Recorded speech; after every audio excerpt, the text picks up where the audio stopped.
UKLO 1 year masters. No IELTS required up to 5 years visa. High visa success rate. గురుర్ బ్రహ్మ గురుర్ విష్ణు గురుర్దేవో మహేశ్వర గురు సాక్షాత్ పరం బ్రహ్మ తస్మై శ్రీ గురవే నమః.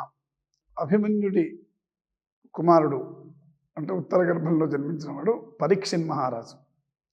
ఆ పరీక్షిన్ మహారాజు ఒకసారి వేటకు వెళ్ళినప్పుడు, రాజు యొక్క లక్షణం వేటాడడమే కదా, ఆ వేటకు వెళ్తాడనమాట. వేటకు వెళ్ళినప్పుడు అతనికి దాహం వేస్తుంది. దాహం వేసినప్పుడు ఒక మహర్షి గారి దగ్గరికి వెళ్తాడు. ఆ మహర్షి గారు తపస్సులో ఉంటారనమాట. ఆ తపస్సులో ఉన్న కారణంగా ఈయనని పట్టించుకోడు. అతనికి కాసేపు అంటే పరీక్ష మహారాజు చాలా ధర్మాత్ముడే, కాకపోతే ఆ యొక్క దాహం వల్ల అతనికి కోపం వచ్చి, నేను ఇంత మహారాజుని ఇతను నన్ను పట్టించుకోవట్లేడని తనకి కోపం వచ్చి ఒక చనిపోయిన సర్పాన్ని తీసుకొచ్చి తన మెడ మీద వేసి వెళ్ళిపోతాడు. అది కూడా ఆయనకేం స్పర్శ కలగదు ఆ మహర్షి గారికి.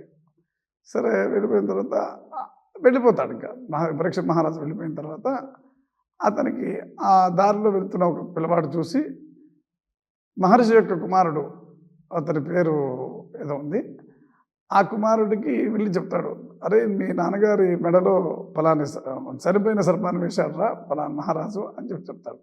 సరే, ఆ కుమారుడు కోపం వచ్చి చూస్తాడు. చూస్తే ఇలా ఉంటుంది, అరే ఈ సర్పాన్ని వేసిన మహారాజు ఎవరైనా ఉన్నారో అతను 7 రోజుల్లో చనిపోవుగాక అని శపిస్తాడు.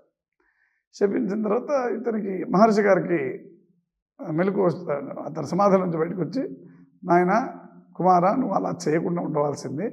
ఎందుకంటే ఈ యొక్క లోకంలో రాజు అనేవాడు లేకపోతే లోకం అంతా భ్రష్టుపట్టిపోతుంది.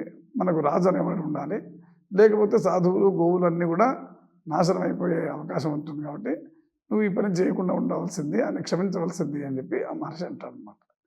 అన్నాక సరే, ఈ విషయం మొత్తానికి పరీక్ష మహారాజుకు తెలుస్తుంది. అతను 7 రోజుల్లో చనిపోతాడనే విషయం తెలిసిపోతుంది. ఈ 7 రోజుల్లో నేను ఏం చేయాలి అని చెప్పి అతను తెలుసుకొని భయపడకుండా భాగవతాన్ని విందామని చెప్పి ఒక సంకల్పం చేసుకొని అతను భాగవతం వినడానికి ఒక గురువుని ఎత్తుక్కోవడానికి నదీ తీరానికి వెళ్తాడు. మరి పరీక్షిత్ మహారాజుకి భాగవతం చెప్పగలిగేవాడు ఎవరు ఉన్నారు అని చెప్పి ఆలోచిస్తే, తనకు తానే వ్యాస మహర్షి యొక్క కుమారుడు శుగబ్రహ్మ తనకు తానే వచ్చి పరీక్షిత్ మహారాజుకి భాగవతం చెప్పడానికి సంకల్పించుకుంటాడు. అసలు శుగమహర్షి గోవు పాలు పితికినంతసేపు కూడా ఎక్కడ ఉండడు, అటువంటి మహర్షి ఆయన.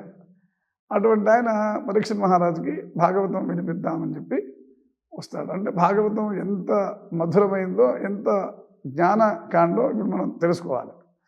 అంటే 7 రోజుల్లో అతను భాగవతాన్ని వినడానికి ఉద్యుక్తుడవుతాడు. ఆ క్రమంలో ఆ 7 రోజుల్లో అతను భాగవతం అనేక విషయాలు చెప్పుకుంటూ ఆ శుగ మహర్షి ఏం చెప్తాడంటే, అయ్యా ఇది దేవతలు అనేక మంది ఈ భాగవతాన్ని, దేవతలు కూడా ఈ భాగవతం అనే అమృత భాండాన్ని మాకు ఇవ్వండి, మేము అమృతాన్ని మీకు ఇస్తామని చెప్పి దేవతలు వచ్చి అడిగితే శుగబ్రహ్మ అంటాడు, భాగవతం అనే అమృతము మీ దేవతలు తాగే అమృతం ఒకటా? నక్కకు నాగలోకి అనుకున్నంత తేడా ఉందమ్మా. మేము ఈ భాగవతాన్ని మీకు ఇవ్వము, మీ అమృతాన్ని మీ దగ్గరే పెట్టుకోండి, మాకు ఇది చాలు అని చెప్పి శుగబ్రహ్మ వాళ్ళని పంపించేస్తాడు. అంటే అమృతాన్ని కూడా, భాగవతం ఎంత అమృతం ఉందో ఇప్పుడు దీన్ని బట్టి మనకు తెలుస్తుంది. అటువంటి జ్ఞానాన్ని పరీక్షిత్ మహారాజుకి ఇవ్వడానికి శుగ మహర్షి ఉద్యుక్తుడవుతాడన్నమాట. ఇది ఈ భాగవతము మొదట నారాయణుడు సనకసనందనాలకు చెప్తే, సనకసనందనాథుడు నారద మహర్షికి చెప్తే, నారద మహర్షి అనేక మందికి చెప్పాక శుగ మహర్షి వ్యాస మహర్షి చెప్తే, వ్యాస మహర్షి దగ్గర నుంచి శుగబ్రహ్మ తెలుసుకొని శుగ మహర్షి పరీక్షిత్ మహారాజుకి 7 రోజుల్లో ఈ యొక్క భాగవతాన్ని చెబుతాడనమాట. ఈ 7 రోజులు పూర్తయ్యేసరికి అప్పుడు 7 రోజుల్లో పూర్తి చేసిన తర్వాత ఒక యాపిల్ పండులో తక్షకుడు అనే ఒక సర్పం అంటే సర్పం ద్వారానే అతను మరణిస్తాడని చెప్పి శపిస్తాడనమాట. అతనికి ఒక స్తంభాన్ని ఏర్పరచుకొని అక్కడికి ఎవరు రాకుండా కాపలా పెట్టుకుంటాడు. కాపలా పెట్టుకున్నా మనం మరణం అనేది సంభవిస్తే ఇంకా కాపలా ఎంత కాపలా పెట్టినా 100 మంది వైద్యులు మనతోటున్న మరణాన్ని ఆపడం ఎవరి వల్ల కాదు. అందుకని అతనికి పంపించే ఆహారంలో ఒక యాపిల్కాయలో ఆ తక్షకుడు దూరుతాడు. దూరి ఆ యాపిల్కాయ ద్వారా వెళ్ళి అతను తీయంగానే అందులోంచి బయటకు వచ్చి ఆ పరీక్షణ్ మహారాజుని మరణింపజేస్తాడు. ఆ మరణాన్ని ఇచ్చేస్తాడు. అతను చనిపోతాడు అనమాట. ఆ తర్వాత జనమేజయుడు అంటే పరీక్షణ్ మహారాజు కొడుకు జనమేజయుడు, ఆ జనమేజయుడు కోపం వచ్చి ఈ సర్పాలన్నింటినీ నేను వధపట్టాల్సిందే అని చెప్పి సర్పయాగం చేద్దామని చెప్పి సంకల్పించుకుంటాడు. ఆ సంకల్పంలో ఇంకా సర్పయాగాన్ని ప్రారంభిస్తున్న క్రమంలో సర్పాలన్నీ ఇంకా తగలబడడానికి అతను సంకల్పించుకుంటాడు జనమేజయుడు. ఆ క్రమంలో దీనికి పూర్వం ఇంకొక కథ చెప్పాల్సింది ఉంది. జగత్కారుడు అనే ఒక మహర్షి అతను తపస్సు చేసుకుంటూ వెళుతూ ఉంటాడు. అడవిలో వెళుతుంటే ఒక కూపం అంటే ఒక బావి కనబడుతుంది. ఆ బావి నుంచి అరుపులు వినబడుతుంటే ఆ బావిలోకి చూసి ఒక మనిషి తలకిందులు వేలాడి ఉంటాడనమాట. ఒక చిన్న కర్రను పట్టుకొని, వెదురు కర్రను పట్టుకొని తలకిందులుగా ఉంటాడు. ఏంటండి మీరు ఇలా ఉన్నారు ఏంటంటే, ఏం లేదు నాయన, మా వంశంలో మేమందరం మరి ఉన్నత లోకాలు పొందాలి అంటే మాకు వంశం లేకుండా అయిపోయింది, నేను ఒక్కడనే మిగిలాను. మా దాంట్లో జగత్కారుడు అనే ఒక మహర్షి ఉన్నాడు, వాడు ఒక్కడే మా వంశంలో మిగిలాడు. వాడు పెళ్లి చేసుకోవాలని చెప్పి భీష్మించుకున్నాడు. వాడు పెళ్లి చేసుకుంటే తప్పితే మాకు ఉత్తమ గతులు ఉండవు అని మాకు తెలిసింది. కాబట్టి వాడు పెళ్లి చేసుకుంటే తప్పితే వాడు సంతానాన్ని కలిగితే తప్పితే మాకు ఇది లేదు అని చెప్పి చెప్తాడు. అప్పుడు నేనే జగత్కారుణ్ణి, నేను వివాహం చేసుకుంటాను, కానీ జగత్కారుణి అనే ఆవిడనే నేను వివాహం చేసుకుంటానని సంకల్పించుకుంటాడు. ఆ వాసుకి చెల్లెలు జగత్కారుణి. ఆ జగత్కారుడు ఏం చేస్తాడంటే వాసుకి ఈ మహర్షిని పట్టుకొని, నాయన నా చెల్లెల్ని నువ్వు వివాహం చేసుకో, నా చెల్లెల పేరు కూడా జగత్కారుణి అని చెప్తాడు. అప్పుడు ఆయన ఇంకొక విషయం కూడా ఆవిడకి వివాహానికి ముందు చెప్తాడు. నువ్వు నన్ను ఎప్పుడైతే ధిక్కరిస్తావో నేను నిన్ను వదిలి వెళ్ళిపోతాను అని చెప్పి చెప్తాడు. అయ్యో తప్పకుండానని చెప్పి ఆవిడ ఉంటుంది.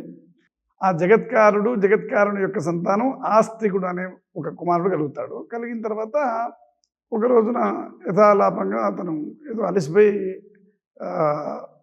ఆవిడ తొడ మీద పడుకుంటాడు. ఆ భార్య తొడ మీద పడుకుంటే ఆ పడుకున్న క్రమంలో సంధ్యా సమయం అయిపోతుంది. అంటే సాయం సంధ్యా సమయం అయిపోతుంటే ఆవిడ అయ్యో సంధ్యా సమయం అయిపోతుంది, మళ్ళీ ఈ సంధ్యా సమయంలో పడుకోకూడదు కదా, సూర్యుడు అస్తమిస్తున్నాడు, ఈ క్రమంలో మనం ఆయన లేపాలి అని చెప్పే ఉద్దేశంతో ఏమండి అని లేపేస్తుంది. లేపంగానే ఆయన లేస్తాడు. ఏంటి లేపేమంటే సంధ్యా సమయం అయిపోతుందండి, మీరు సంధ్యానం చేసుకోవాలి కదా అంటుంది. అంటే నా అంతటి మహర్షిని నేను ఎప్పుడు సంధ్యానం చేస్తే అప్పుడే సూర్యుడు అస్తమిస్తాడు తప్పితే నువ్వు నన్ను భంగపరిచావు కాబట్టి, నన్ను ధిక్కరించావు కాబట్టి ఈ క్షణాన్ని నేను తపస్సుకి వెళ్ళిపోతున్నానని చెప్పి ఆవిడ వదిలేసి వెళ్ళిపోతాడు. అంటే ఆ మహర్షి అంత నియమం పెట్టుకున్నాడు కాబట్టి ఆ నియమం ప్రకారంగా అతను పరమాత్మ యొక్క తపస్సులోకి వెళ్ళిపోతాడు అన్నమాట. ఈ ఆస్తికుడు అనేవాడు చాలా గొప్ప జ్ఞాని, ధర్మాత్ముడు సర్పాలను. అప్పుడు ఆస్తికుడు జనమేజయుడు యొక్క సర్పయాగంలోకి వెళ్ళి వాళ్ళకి కావలసినవన్నీ వాళ్ళకి సమాధానాలు చెప్పి ఆ సర్పయాగాన్ని, ఈ సర్పాలు మొత్తం ఈ ప్రపంచంలో లేకుండా చేయాలని సంకల్పించిన దాన్ని ఈ జనమేజయుడు అడిగిన అనేక ప్రశ్నలకు సమాధానం చెప్పి తన ధర్మబద్ధంగా తనని వాదించి ఆ సర్పయాగాన్ని ముగిస్తాడు.